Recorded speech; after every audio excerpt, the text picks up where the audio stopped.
लाडकी बहीण योजनेच्या e KYC करण्याकरिता मुदतवाढ खरंच झाली आहे का?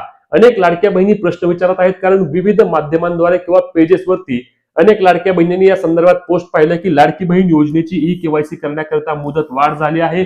31 जानेवारी पर्यंत लाडक्या बहिणींना ई केवायसी करण्यात येणार आहे. तर याबाबतची सत्यता किंवा याबाबतचं आपलं नक्की खरं काय आहे हे आपण या व्हिडिओमध्ये पाहूया. तर लाडक्या बहिणींना लक्षात घ्या, या अशा टाईपचे काही मेसेज आले ज्यामध्ये सांगितलं होतं की लाडकी बहीण योजनेची ई केवायसी 31 तारखेपर्यंत वाढ झाली, 45 लाख महिलांना दिलासा मिळाला. तर ही जी बातमी आहे किंवा ही जी पोस्ट करण्यात आली आहे ती पोस्ट 100% खोटी आहे. यामध्ये आपल्या मुख्यमंत्र्यांकडून अधिकृत कोणतीही माहिती देण्यात आली नाही.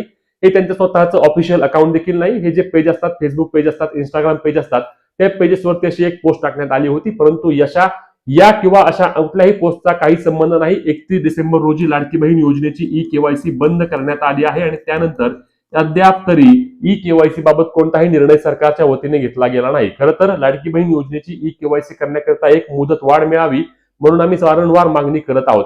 तुम्हाला देखील काय वाटतं? लाडक्या बहिणींना अजून एकदा 15 जानेवारी किंवा 31 जानेवारी पर्यंत मुदत वाढ मिळावी का? नक्की कमेंट करून सांगा. आणि कोणतीही अपडेट आल्यानंतर तुमच्यापर्यंत सर्वात आधी येण्यासाठी आपल्या पेजला फॉलो आणि चॅनलला सबस्क्राईब करायला विसरू नका. जय महाराष्ट्र.